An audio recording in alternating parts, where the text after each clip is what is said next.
Ito ang Chowdown White. So sa pangalan pa lang niya na white, so ibig sabihin pwede ito sa malapad na paa. Tingnan nga natin. At sabi sa advertisement nila, itong sapatos na ito ay applicable for long distance running of more than 10 kilometers. At meron daw ito na maayos na stability. Napansin ko lang din sa online shop nila, may nag-comment sa sapatos na ito na taga Thailand, na itong sapatos na ito ay fun to run than Nova Blast 5. So tingnan nga natin kung ano ang magiging experience ko sa sapatos na ito. Disclosure, itong sapatos na ito ay pinadala sa akin ng official authorized sellers ng Chowdown na nakabase sa Shopee para test o gawa ng review, pero hindi ako binabayaran para gamitin ito o gawa nito ng review, at lahat ng magiging opinion ko dito ay based sa experience ko. So bago natin pag-usapan ito, baka pwede naman yung i-like yung video ko, pasubscribe naman po ako, wala namang bayad ito, malaking tulong ito sa paggagawa ko ng video na ina-upload dito sa YouTube. Maraming salamat po sa inyo. Pag-usapan muna natin ng specs itong sapatos. Yung upper material nito ay jacquard, tapos itong part na to papunta dito sa may bandang toe box, single layer lang ito, tapos medyo manipis. Meron siyang malilit na butas para sa pagiging breathable. Tingnan nyo guys, oh.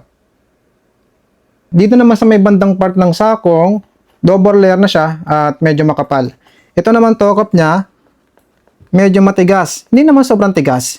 Malambot pa rin naman. May enough support para sa ating toes. Yung tang naman niya, sakto lang ang lapad, sakto lang din ang haba. Tapos parang may foam sa loob ng tang.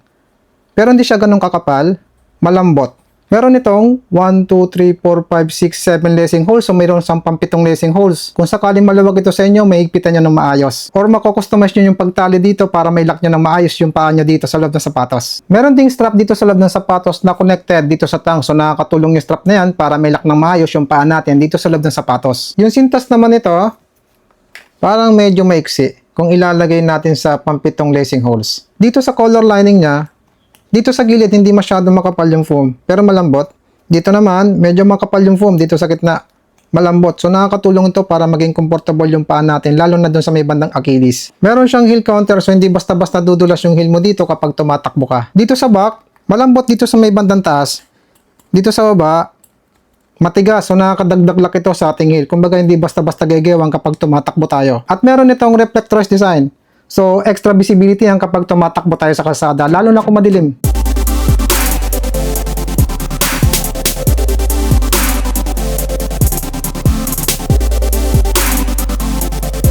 Yung midsole nito, tinawag nilang Pro HP Rebound Technology. Tapos dito sa inside wall ng midsole, may nakalagay ditong Q Comfo Pro. Tapos double density yung kanyang midsole. Itong upper layer para sa shock absorption, tapos dito sa baba para sa stable support. Kapag pinipress ko ito, mas malambot yung upper layer na midsole kaysa dito sa lower midsole. Meron itong kapal na 32mm dito sa heel, tapos dito naman sa forefoot meron siyang 24mm. So meron itong 8mm drop. At meron siyang sapat na curve dito sa forefoot para kapag naglad yung paa mo, mabilis mag-take off. Parang aggressive itong sapatos na ito dahil dito sa pa-curve na to. Pero papakaramdaman ko pa rin habang tumatakbo kung aggressive ba talaga ito. Nga pala guys, yung midsole nito para siyang EVA ang material. Yung rubber outsole naman ito, malapad yung cover sa outsole. Tapos yung material nito ay CPU na merong properties na wear resistant at anti-skid. At kapag tinitingnan ko ito ng ganitong angle, hindi siya ganun kakapal dito sa bandang forefoot. Dahil sa nakalubog ng konti yung kanyang rubber outsole sa midsole. Dito sa may bandang heel, hindi siya nakalubog kaya medyo makapal ng konti. Tingnan nyo guys, oh. Sa ganitong angle. Sa ganitong angle. So balikan nyo yung part ng video na to kasi ipapakita ko rin naman yung rubber outsole pagkatapos kong itakbo kung mabilis bang mapudpod yung rubber outsole nito. Napansin nyo yung outsole, malapad siya. Yung sukat ng lapad dito sa forefoot ay 113mm. Dito naman sa gitna ay 78mm. Dito naman sa rear ay 88mm. So nakakatulong yung lapad na ito para maging stable yung paa natin kapag tumatapak tayo sa ground. Halimbawa, tumatakbo ka tapos nag-overpronation ka, gumaganto yung paa mo.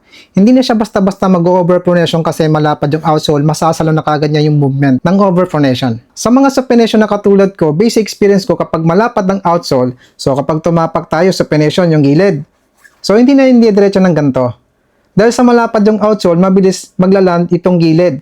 So mararamdaman natin yung paa natin ay nagland na. So mapipilitan yung paa natin ipantay. Sana nuggets niyo yung ibig ko sabihin. Ganon kasi yung nararamdaman ko kapag malapad ang outsole. Bukod doon, basic experience ko kapag merong malapad na outsole ang isang sapatos, merong sapat na shock absorption para sa ating mga supination at overpronation kasi salong-salo ng lapad ng outsole yung lahat ng galaw ng paa natin kapag tumatapak tayo sa ground, kapag tumatakbo tayo.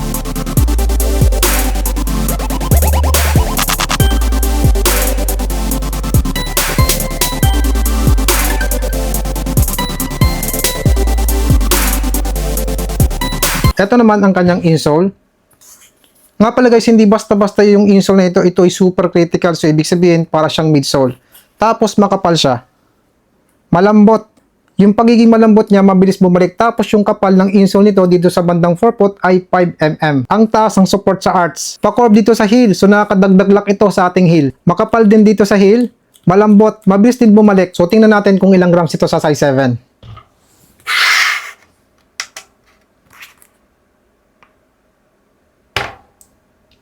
223 grams sa size 7 ang ganitong sapatos na ito. So tara, subukan na natin ito sa pagtakbo.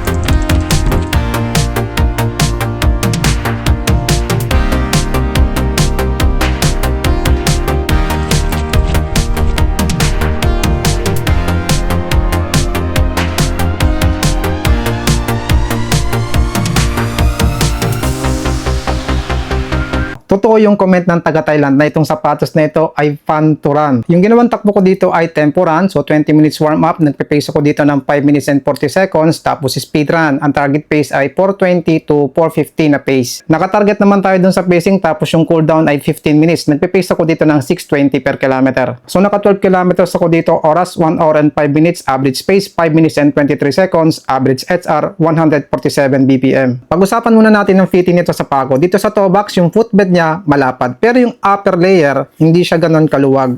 Pero yung nararamdaman ko dito, hindi masyado maluwag, hindi naman masikip, saktong-sakto lang. Dito naman sa gitna, sakto lang yung nararamdaman ko, hindi maluwag, hindi masikip. Tapos nararamdaman ko yung support sa arch ko dito sa gitna. Dito naman sa heel, saktong-sakto lang din yung nararamdaman ko dito, hindi maluwag, hindi masikip. So sa tingin ko, itong sapatos na ito ay pwede sa malapad na paa, sa medyo malapad na paa, at sa normal na lapad na paa. At sa tingin ko, pwede ito sa narrow ang paa. Hindi pwede guys sa sobrang lapad na paa tapos yung medyo mataba. Dahil sa baka masikipan na kayo sa loob ng sapatos nito. Lalo na dito sa may bandang toe box. Nung tumatakbo na ako, nagpipace ako dito ng 5 minutes per kilometer, pinapakaramdaman ko ng gusto yung midsole nito kung malambot ba o matigas. Malambot yung midsole nito. Hindi naman sobrang lambot. Kung i-compare ko yung pagiging malambot ng midsole nito dito sa Anta, mas malambot ang midsole nito kaysa dito. Kung i-compare ko naman dito sa Anta Travel PG7, mas malambot ang midsole nito kaysa dito. Kung i-compare ko naman dito sa X-Step 2000 KM 3.0, mas malambot ang midsole nito kaysa dito. At comfortable yung nararamdaman ko sa pagiging malambot ng midsole nito. Para sa akin, pwedeng magamit ito sa speed run at easy run. Sa pagiging responsive naman ng midsole, nagpipace ako dito ng 4 minutes per kilometer. Meron ako nararamdaman na bounce sa midsole nito, energy feedback, pero hindi siya ganun kalakas. Saktong-sakto lang siya para magamit sa speed training. At ang gaan niyang itakbo. Kung ikaw ay naghahanap ng non-carbon plated shoes na pwedeng magamit sa race event, pwede mo itong magamit.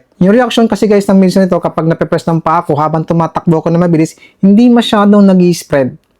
Parang may konting pagka-firm siya pero soft yung nararamdaman ko. At dahil doon kaya meron ako nararamdaman na bouncy feeling. Nung matapos akong tumakbo ng tempo run, sinubukan ko pa rin itong itakbo ng mas mabilis na pace na umabot ng 3 minutes and 37 seconds sa maikling distance para malaman ko kung ano ang magiging response ng midsole nito sa ganyang pace.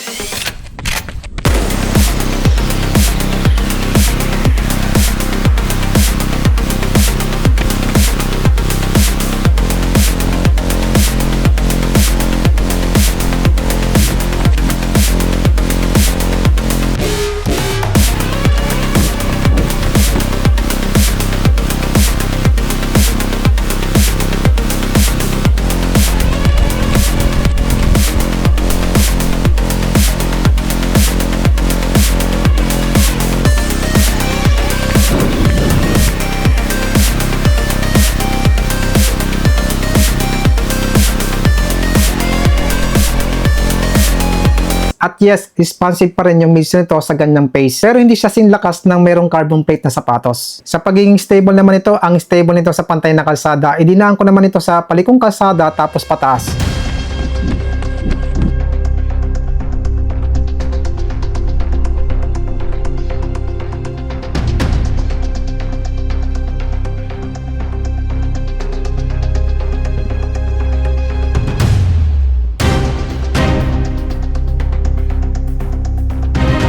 pababang kalsada tapos paliko.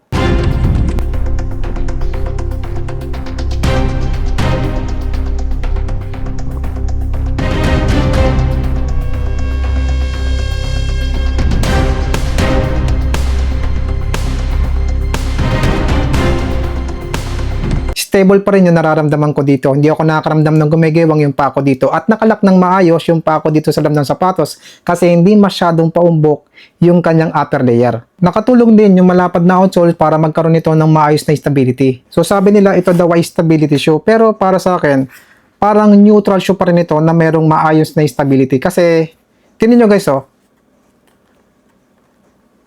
Na-squish ko siya ng ganito.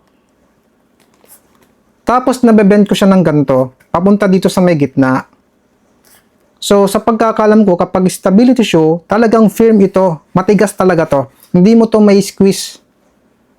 Yung rubber outsole naman ito, napapadaan ako dun sa pakurb na kalsada, sa palikong kalsada. Hindi ako nakakaramdam na dumudulas yung rubber outsole nito, makapit. Nakatulong yung makapit na rubber outsole para magkaroon nito ng maayos na stability. Sa strike pattern naman ito, para sa akin, pwede ito sa 4-foot striker, sa mid-foot striker. Dahil sa nung tumatakbo ko, hindi ako nakakaramdam na nung unang mag-land yung heel ko. Gawa na tong pakurb na to, may pagka-aggressive siya. Dahil sa pagka-aggressive nito, tinutulak na tayong mag-land sa 4-foot at mid-foot. At sa mga heel striker, pwede ito sa inyo kasi merong sapat siyang taas ng drop para sa inyo. At sa tingin ko, magugustuhan nyo ito kasi kapag bumagsak yung paa nyo sa heel, magro-roll siya ng maayos.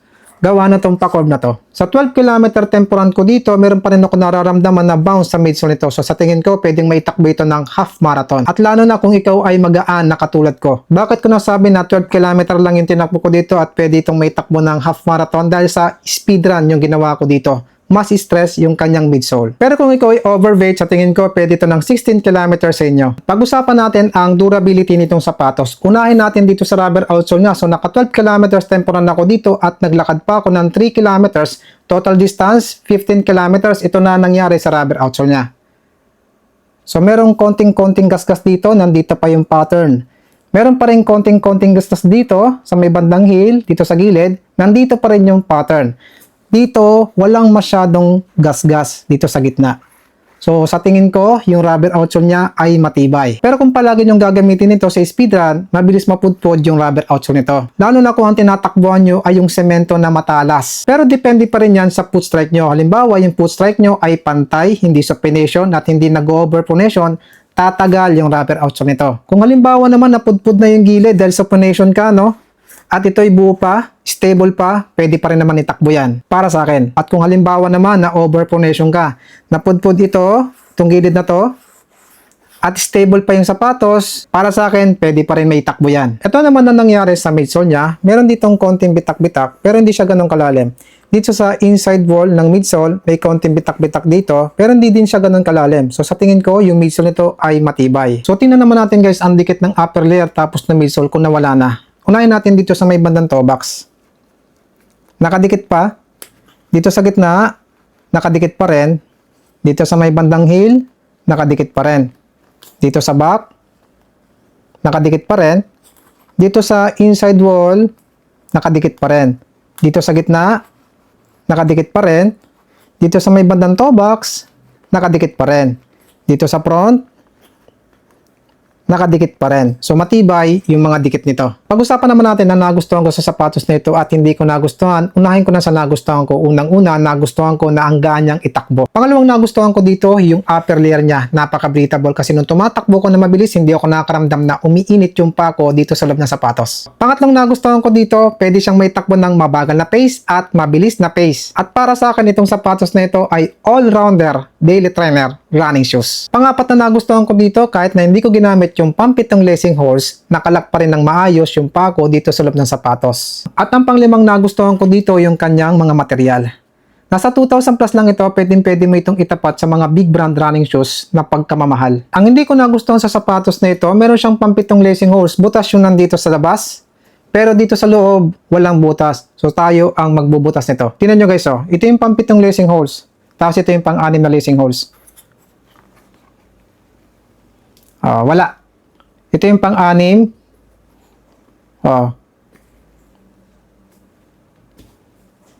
Walang butas ano. At ang pangalawang hindi ko nagustuhan sa sapatos na ito, hindi masyado makapal yung rubber outsole niya. Naunawaan ko din naman dahil sa nasa 2,000 plus itong sapatos na ito kapag nilagyan nyo ng vouchers. So para sa akin, worth it na rin. So yan lang po muna masasabi ko sa sapatos na ito. Kung interested po kayo dito sa sapatos, ilalagay ko po sa description ng link kung saan mabibili. Maraming salamat po sa panonood. Ingat po kayo at run safe po.